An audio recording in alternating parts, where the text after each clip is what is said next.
ஓ thank you so much. குரு வந்து குரு. ஆமாம் குரு.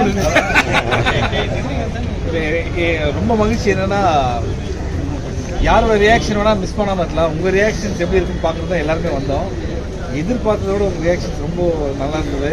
நீங்கள் சொன்ன வார்த்தைகள் எல்லாமே என்னால் இங்கே சொல்ல முடியாது. ஜென்யூன்லி நான் ராம் சார் நான் பக்கத்தில் பார்த்ததுனால சொல்கிறேன். நாங்கள் எதிர்பார்த்த இடத்த விட ரொம்ப நல்லா சிரிச்சு என்ஜாய் பண்ணீங்க. Thank you so much. Love you. அது எப்பவுமே தெரியும். ஏன்னா சென்னை 28லேருந்து இந்த பாண்ட் இருக்குது உங்களோட. இன்றைக்கி வந்து நான் இந்த படம் பார்த்துட்டு எல்லாருமே என்கிட்ட சொன்னது என்னென்னா, நான் ஃபஸ்ட்டு படம் நடித்தது மாதிரி வந்து எல்லாருமே ஃபீல் பண்ணி ரொம்ப அன்பாக பாராட்டினீங்க. I'm very happy. Thank you so much. நிறைய கேள்விகள் இருக்குது. நாங்கள் கேள்வி எல்லாத்துக்கும் பதில் சொல்றதுக்கு இவர் இருக்காரு.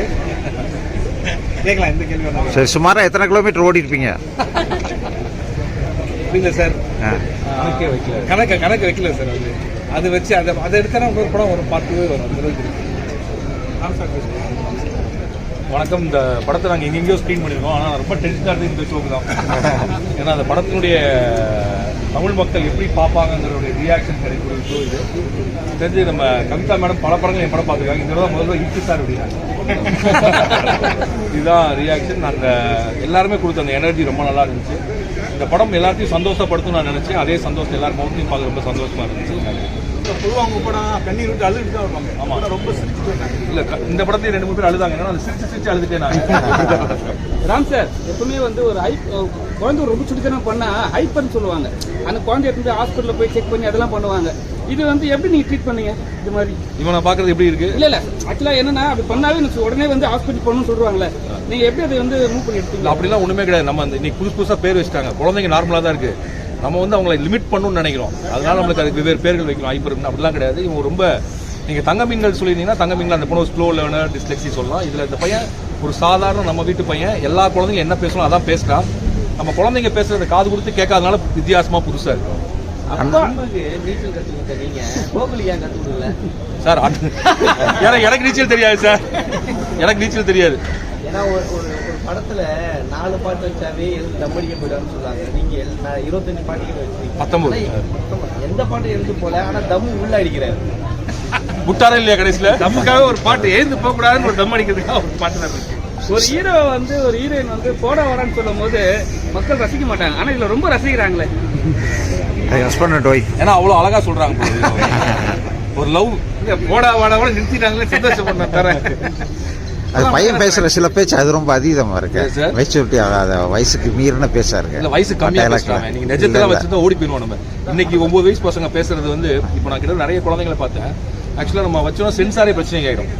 இன்னைக்கு குழந்தைகள் இன்றைய ஜென்ரேஷன் குழந்தைகள் பேசுறதுங்கிறது என்ன சொல்றது, நம்மளுடைய கற்பனைக்கு அப்பாற்பட்டு தான் இருக்கு. காது கொடுத்து கேட்டோம்னா. ராம் சார் காமெடி ஸ்கிரிப்ட் எழுதலாம்.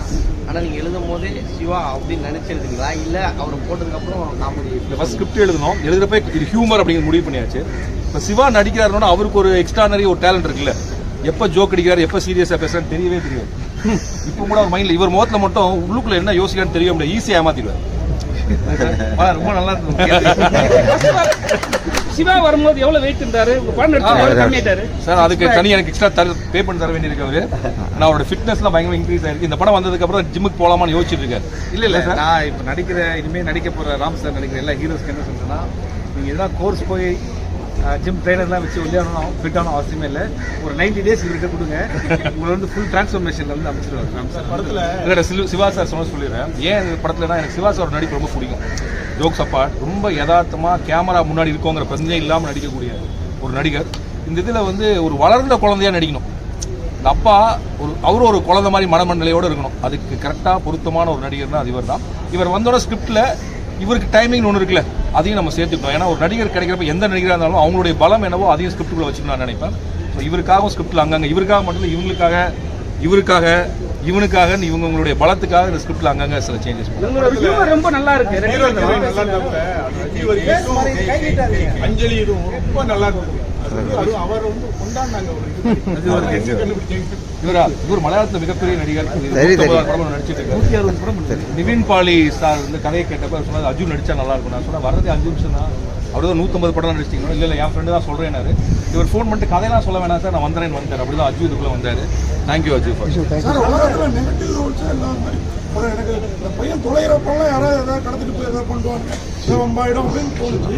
அதுவே இல்லாமல் படத்தை இவ்வளோ அழகாக எப்படி சார் நிஜ வாழ்க்கையில் யாரும் தொலைஞ்சு போகிறது வட்டடா இருக்குது சார். நம்ம மைண்டில் வந்து இப்போ அன்றைக்கி யாரோ சொன்னாங்க ஏதாவது சிடி கேமரா ஃபுட்டேஜ் வந்தால் கூட ஏதோ ஆக்சிடென்ட் நடக்க போதுன்னே நம்ம பார்த்துட்டு இருக்கோம். வண்டி தனியாக போனால் ஃபுட்டேஜ் இல்லை ஒரு கசப்பான ஒரு இடத்துல கூட இல்லை. அப்படி பெரும்பாலும் இல்லைன்னு சொல்கிறேன். விதி விலக்குகளில் தான் அது நடக்குது. விபத்துகள் விதி விலக்குகள் தான்.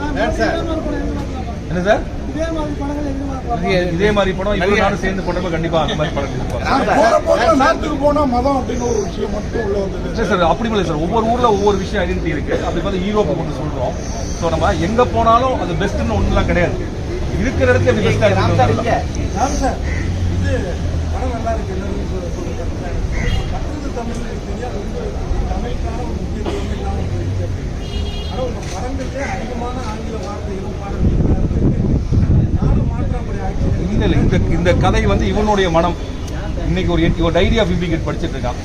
அந்த கதையில் அந்த ஒரு புத்தகம் எழுதிருமா மூலையில் என்ன இருக்குன்னு சொல்லிட்டு. இன்னைக்கு ஒரு மிடில் கிளாஸ் பேரண்ட்ஸ் எல்லாத்துக்குமே தான் குழந்தைங்க ஆங்கில புத்தகங்கள் படிக்கிறது, அவனுடைய வேர்ட்ஸு, இன்னும் சொல்லப்போனால் நம்மளுடைய இதிலே இப்போ நிறைய வார்த்தைகள் வருது. தமிழ் மொழிங்கிறது பிற மொழி சொற்களை ஏற்றுக்கொள்ளக்கூடிய அதோடு தக்க வைத்துக் கொள்ளக்கூடிய மொழி தான். ஆங்கிலமே சுத்தமான மொழி கிடையாது. தமிழ்ல இருந்து 2 வார்த்தை கட்டுமரம் தான், அங்கே கெட்ட மரம், மாங்காய் தான் மேங்கோ. ஸோ இந்த பையனுடைய மனநிலை இவனுடைய உற்சாகத்திலிருந்து எழுதப்பட்ட வரிகள்ங்கிறதுனால அது அப்படி இருக்கு சார். இது ஒன்லைன் திருவிளையாடலாம் இல்லை சார். அப்படியும் சொல்லலாம். ஏன்னா முருகர் தான் கோச்சிக்கிட்டு மலைக்கு போவாரு. அப்பதான் பின்னாடியே ஓடுவாங்க எல்லாத்துக்கும். எல்லா குழந்தைங்களுக்குமே மலை ஏறணும்னு ஒரு ஆசை இருக்கு. அது முருகனா இருந்தாலும் சரி, அன்புவா இருந்தாலும் சரி. உங்க பேர் என்ன? பாலாவா இருந்தாலும் சரி. இந்த படத்துல ஒரு டயலாக் இருந்துச்சு. நாங்கள் செடுக்கலாம் குறைச்சிட்டாங்க. எனக்கு அன்புன்னு பேர் வச்சது பதிலா ஆறுமுகன் பேர் வச்சலாம். மலையை பார்த்தாலே ஏறிடுறாங்க.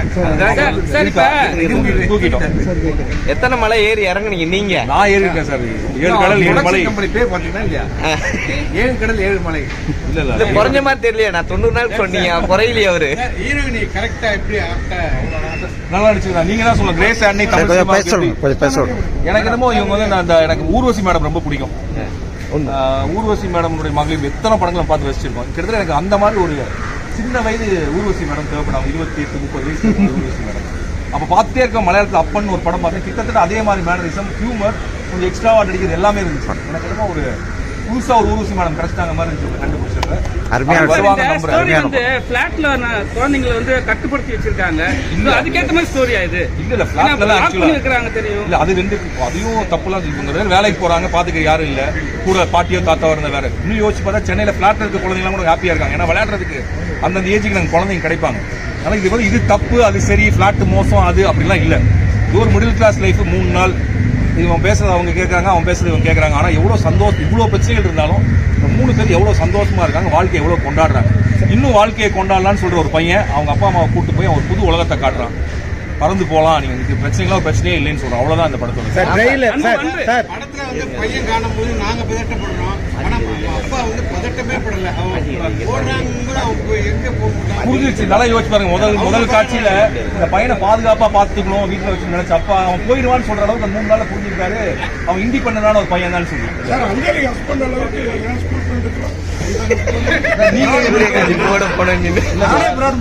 அதுதான் பாருங்க. பார்த்தா நீங்க 5 அதெல்லாம் முந்திரம் இல்ல சாரை பார்த்தா அஞ்சலி ஒருத்தர் தான் 10 அஞ்சலி இருப்பாங்க. படம் வந்து 2 விஷயத்தை குழந்தைகளுக்கு நேரம் செலவழிக்கிறது, சிகரெட்டை வெடிங்கன்னு சொல்லிட்டு காமெடியா நல்லா பண்ணிருக்கீங்க. குழந்தைகளுக்கு நேரம் செலவழிக்கிறது சிகரெட்டும் ரொம்ப பாதிக்கிறாங்க. குழந்தைங்க நேரம் செலவழிக்கிறது மட்டுமே இல்லை. இந்த கதையில அப்பா அம்மாலே அவங்களுக்கு நேரம் செலவழிக்கணும்னு சொல்றாங்க. 2 பேரும் பயன். உலகத்துல அப்பா அம்மாக்கள் மாதிரி உழைக்கக்கூடியவங்க யாருமே கிடையாது. இப்போ அந்த படத்துல பாத்தீங்கன்னா வந்து ஒரு காசு 100 ரூபாய் மிச்சப்படுத்தலான்னு கால் டாக்ஸில போகாம ஒரு ஆட்டோல போகாம நடந்து போகலான்னு நினைக்கிறேன் அம்மா. வாட்டர் பாட்டில் எப்ப பார்த்தாலும் குடிச்சு 2 பாட்டில தூக்கிட்டு அதுக்கு இதுக்கு 40 ரூபாய் செலவழிச்சுன்னு போக முடியாது. சிந்தின எண்ணெயை திரும்ப தொடச்சி எடுத்து விற்கலான்னு நினைக்கிற ஒரு அப்பா. ஸோ பொருள் அப்படி பணத்தை ஒவ்வொன்றா சேர்த்து அவங்க யார் செலவழிக்க நினைக்கிறாங்க? பையனுக்கு. இது போக கடன், இவ்வளவு பிரச்சனை. இதுதான் ஒரு மிடில் கிளாஸ். மிடில் கிளாஸ்ல ஒரு நைட்ல என்ன நடக்கும், வீட்டுல என்ன பேசுவாங்க, நாளைக்கு எவ்வளவு கடன், இந்த மாசம் வாடகை எப்படி கட்ட போறோம், நீங்க வெளியில போனப்ப இப்படி ஒருத்தர் சொல்லிட்டான், இந்த அவமானம், அது ஸ்கூல்ல பேரண்ட் டீச்சர்ஸ் போய் நீங்க பையனை பத்தி சொன்னாங்க, மார்க் ஒழுங்கா எடுக்கல, டியூஷன் வைக்கிறதா வேணாமா, சேர்த்து ஸ்கூல் கரெக்டான ஸ்கூலா இல்லையா, இந்த கான்வர்சேஷன் இல்லாம எந்த ஒரு லைஃப் மிடில் கிளாஸ் லைஃப்ல முடியறதே இல்லை. ஆனா முடியறப்ப ஹாப்பியா முடிஞ்சா நடுவில் பயன்படுத்திருப்பான்.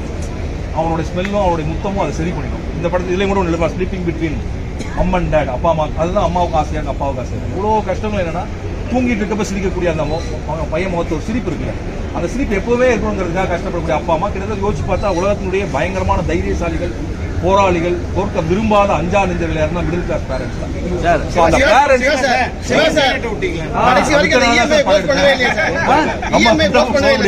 இஎம்ஐ க்ளோஸ் பண்ணவே இல்லை.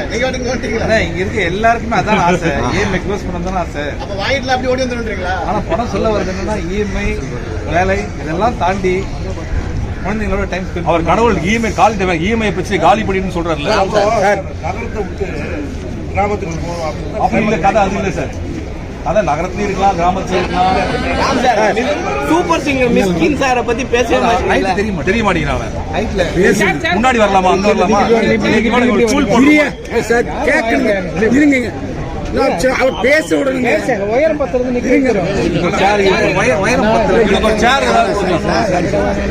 நீங்க யாருன்னு நான் பாக்கல. வேற யாரும் நினைச்சேன். நீ பேசுங்க. ஓகே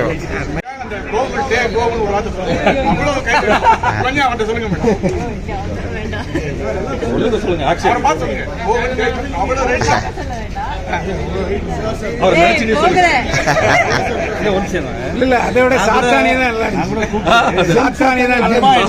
என்ன பத்தி அன்பா இதை கேட்க போறாங்க. கூப்பிட்டு டே சந்தோஷம். பையன் உட்காரு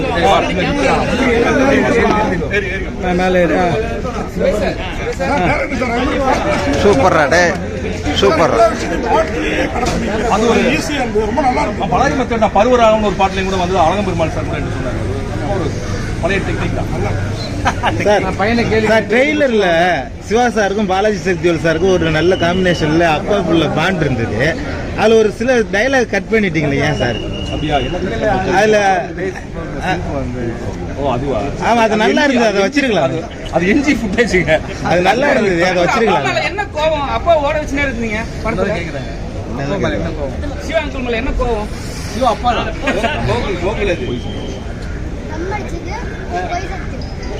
மம்மியை கூட சேர்ந்து ஓட விட்டீங்க கடைசியா.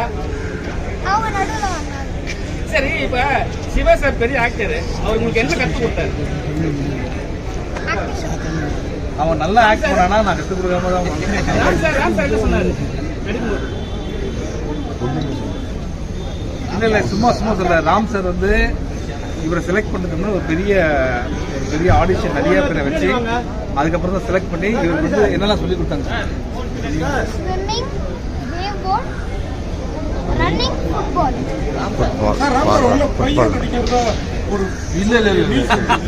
அவர் பண்ணியிருந்தா இவ்வளவு சூப்பரா பண்ணி இல்ல சார் நம்ம படம் நல்லா நம்ம பையன் நடிக்க வைக்கிறதுக்கா பாக்கெடுக்கல, நல்ல பையன் நடிக்க வைக்கிறதா பாக்கெடுக்கல. பெரிய பிரச்சனையாச்சு.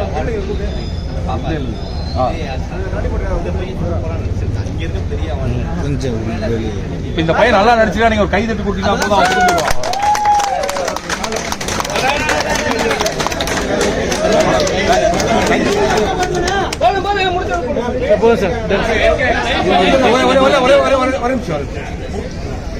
ராம் சார் ரெண்டு குழந்தைகள் இல்லையா? அருமையா பண்ணுங்க. லாஸ்ட்ல உங்களுக்கு இல்ல ஒரு நிமிஷம். எனக்கு ஒரே விஷயம் கன்வே பண்ணணும். என்னன்னா இது வந்து நான் ஃபர்ஸ்ட் டைம் நம்ம ஊர்ல போட்டு படம் பார்த்து முடிச்சு வரும்போது ஃபிலிம் பை ராம் அப்படின்னும் போது எல்லாம் கிளாப் பண்ணாங்க. வெளிநாட்டில் சொல்லியிருக்கேன், பட் இங்கேயும் அதே ரிசப்ஷன் கொடுத்தீங்க. Thank you so much. இங்கேருந்து கிளம்புறதுக்கு முன்னாடி அவங்களுக்கு thank you, special thank you Suresh Chandra sir.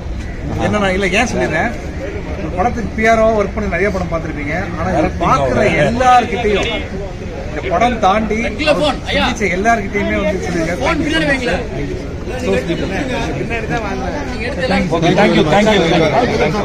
Thank you.